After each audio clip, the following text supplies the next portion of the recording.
આપણે સેવામાં જયારે રાજભોગ ધરીએ તો એ વખતે જે ગદ્ય મંત્ર અને જે ગદ્ય મંત્ર બોલીએ તો ખેલના દિવસોમાં એ ગદ્ય મંત્ર બોલાય, બીકોઝ આ તો સાખ્ય ભાવ છે અત્યારના 40 દિવસોનો.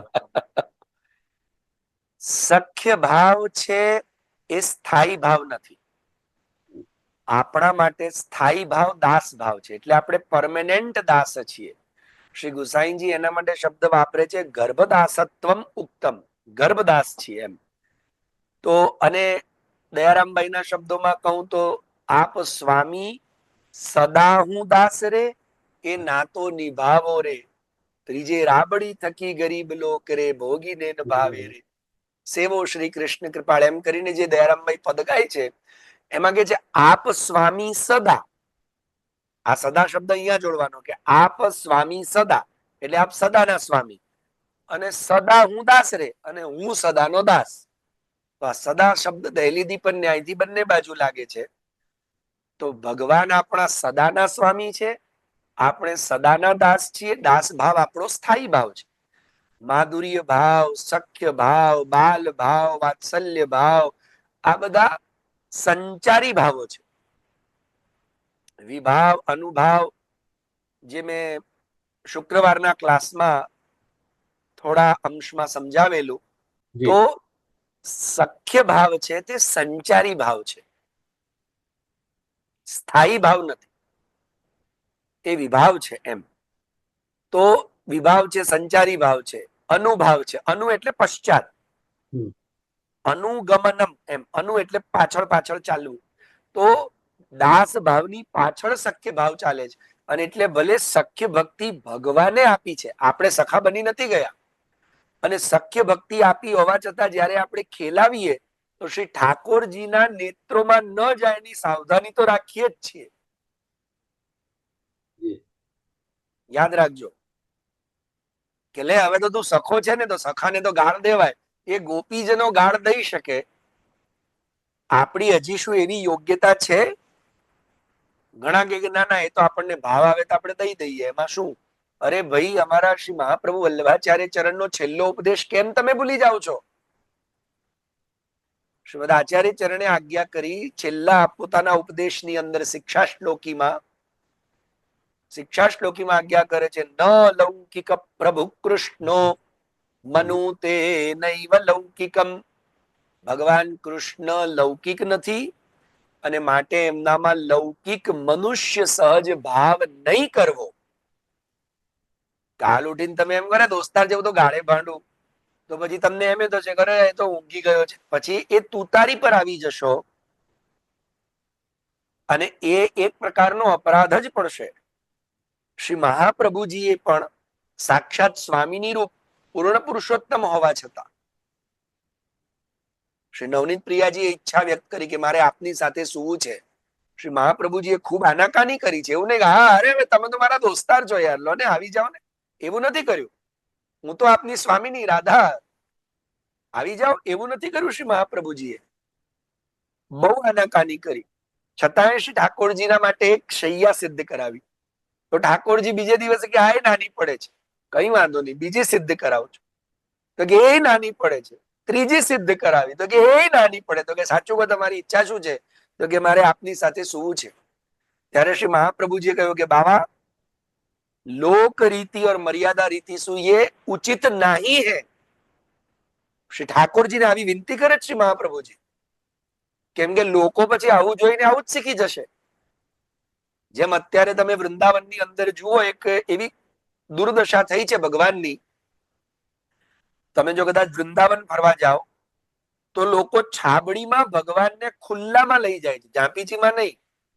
અને છાબડીમાં ખુલ્લામાં લઈ જાય, અને એ ખુલ્લામાં એવા કપડા પહેરાવ્યા હોય એને મન ફાવે એવા, ભગવાનની કોઈ સુખાકારીનું ધ્યાન નહીં.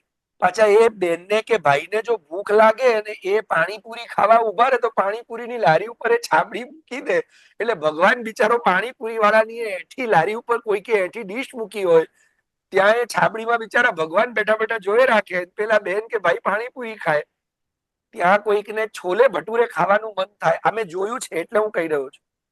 તો એ ગરમ તવાની બાજુમાં છાબડી મૂકી દે, અરે ભાઈ, અને પછી પાછા કે હમ તો સબ ભગવાન કો ખિલા કે ખાતે હૈ. એટલે એક કેળું અથવા એક કેટબરી પાછા ભગવાનની છાબડીમાં ઓર મૂકી. ઓલા ભગવાન ક્યારથી કેટબરી ખાવા માંડ્યા?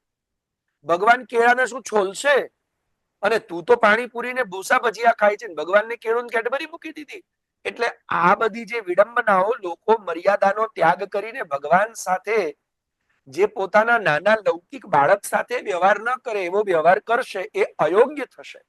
અને માટે શ્રી મહાપ્રભુજી પોતે વિનંતી કરે છે ઠાકોરજીને કે બાવા, આપનો ભાવ છે પણ મને આ ઉચિત, છતાંય આપની ઈચ્છા છે એટલે હું આજે સાંજે આપને મારી સાથે પહોંચાડીશ.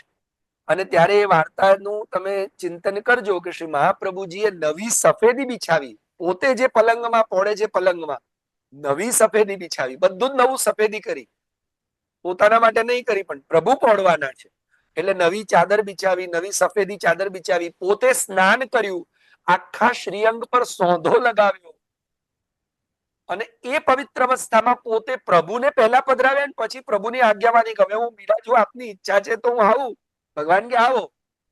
નહીં તો લોકો કાલ ઉઠીને શું કરશે? ઠાકોરજીની શૈયા ઉપર પોતે જ ચડી જશે. આ ન થાય એટલા માટે સખ્ય ભક્તિનું દાન પ્રભુ આપણને કરે છે, પ્રભુની કૃપા છે, એમાં આપણું કઈ નથી, આપણું મહત્વ નથી. અને એટલે આપણે તો દાસ ભાવ સ્થાયી ભાવ છે, સખ્ય ભાવ સંચારી, અનુ એટલે પાછળ પાછળ ચાલે. અને એટલે પ્રભુના સુખનો વિચાર તો ખેલાવતી વખતે કરવાનો. એટલે લોકો એમ કે અરે દેવાય ગાળ, ભાઈ એ ગોપીજનો છે, અને ગોપીજનોની એ દશા છે, અને પ્રભુ એમને સ્વયં આજ્ઞા કરે છે. એટલે યાદ રાખજો, ખેલના પદોમાં સુરદાસજીનું એક પદ, જેમાં સુરદાસજી એમ આજ્ઞા કીર્તન ગાય છે કે અબ કે ગયો ફેર નહીં આઉંગો, હવે હું ગયો ને તો ફરીથી નહીં આવું. અને શ્રી મહાપ્રભુજી ઠાકોરજીના શૃંગાર કરતા હતા, અને તે જ વખતે શ્રી મહાપ્રભુજીએ ટોક્યા, સુરદાસ એસો નહીં ગાયો જાય. તો કે પણ હું શું કરું, દમાર ભાજી ગઈ. એમ કે મને, એમને તો લૌકિક આપણા જેવા નેત્ર હતા નહીં, તો કે મને એવા દર્શન થયા કે સ્વામીજી ભાગ્યા ને તો ઠાકોરજી એમ કે હવે હું ગયો તો નહીં આવું. અને ત્યારે શ્રી મહાપ્રભુજી કે ના, આપણે આ લાઈન નહીં ગાવાની. ત્યારથી આપણા ત્યાં લાઈન નથી ગવાતી. કેમ? તો કે આનાથી એ ઠાકોરજી લીલા કરે, ઠાકોરજીની પોતાની લીલા છે, એ પ્રમાણે આપણે ન કરવાનું હોય. હવે એમ તો તમે કોઈ કાલ ઉઠીને કે ગોપીજનોએ ગાયું, તો ભાઈ ઠાકોરજી તો કાળી કામળી ઓઢીને ગાય ચરાવવા ખુલ્લા ચરણારવિંદે જતા હતા. તો પછી તમે શીતકાલમાં મોજાજી શું કરવા ધરો છો?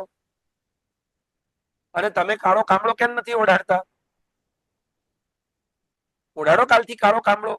તમને ખૂંચે છે, આપણને કાળા કામળા ખૂંચે છે, જે પેલા જૂના જમાનાના આવતા હતા કરડનારા. તો પ્રભુ જે લીલા કરે છે એ પ્રભુની પોતાની મરજીની લીલા છે. અને એ અવતારકાલી એ લીલાને આપણે એઝ ઇટ ઇઝ અહીંયા નથી કરી શકતા. એમ તો તમને એમ આવે કે યશોદાજીએ દોરડેથી બાંધ્યા તો હું મારા ઠાકોરજીને દોરડેથી બાંધું, એવું આપણે ન કરી શકીએ. એ અવતારકાલીન પ્રભુની પોતાની ઈચ્છાની લીલા છે. પ્રભુને બંધાવવું હોય તો બંધાઈ જાય, પ્રભુને કાંબલી ઓઢવી છે તો ઓઢે, પ્રભુ ખુલ્લા ચરણારવિંદે ગાય ભેંસ ચરાવવા જાય તો એ પ્રભુની પોતાની મરજીની વાત છે. પણ એ આપણે નથી કરી શકતા. કે લો તમે પેલી ગોપીની તો માટલી ઉચકતા હતા, મારી કેમ નથી ઉચકતા? ભગવાન શ્યામલી સખી બની અને માટલીઓ ઉચકે તો કઈ તમે અમારી કેમ નથી ઉચકતા? અરે ભાઈ, આપણા બાપના નોકર નથી. તો સખ્ય ભક્તિનું દાન ભગવાને આપણને કર્યું છે, એ એમની કૃપા છે. પણ આપણે આપણી યોગ્યતા જોઈ અને સેવા કૃતિર ગુરુ રાજ્ઞા, અને ગુરુ એ આ સંપ્રદાયમાં માત્ર માત્ર માત્ર અને માત્ર શ્રી મહાપ્રભુ વલ્લભાચાર્ય ચરણ અને આચાર્ય મૂળ ત્રણ જ છે. જગતગુરુ મહાપ્રભુ શ્રીમદ વલ્લભાચાર્ય ચરણ, જગતગુરુ મહાપ્રભુ શ્રીમદ ગોપીનાથ પ્રભુ ચરણ અને જગતગુરુ મહાપ્રભુ શ્રીમદ વિઠ્ઠલનાથ પ્રભુ ચરણ. આ ત્રણ મૂલાચાર્ય છે. અને ગુરુ સ્થાને તો જગતગુરુ મહાપ્રભુ ભગવાન શ્રી વલ્લભ જ બિરાજે છે. બાકી આ બાકીના બધા આચાર્યો એ ગુરુદ્વાર છે. એટલે સેવા કૃતિ ગુરુ આજ્ઞા, એટલે શ્રી મહાપ્રભુજી આપણને જેમ આજ્ઞા કરી અથવા એમણે જેમ આપણને સમજાવી સેવાનો પ્રકાર અણુભાષ્યમાં કે પોતાના ચરિત્ર દ્વારા કે વાર્તા સાહિત્યમાં કે ગ્રંથો દ્વારા, એ પ્રમાણે જ આપણે સેવા કરવાની. આપણે પછી પેલા ગોપીજનોની ને વ્રજજનોની દેખાદેખી કે બરાબરી કરવાની નહીં. એટલે ગદ્ય મંત્ર એ શૃંગાર વખતે બોલવામાં આવે છે અને ખેલ જે થાય છે રાજભોગ પછી થાય છે. બરાબર? સમજમાં આવી ગયું કે નહીં? જી જી.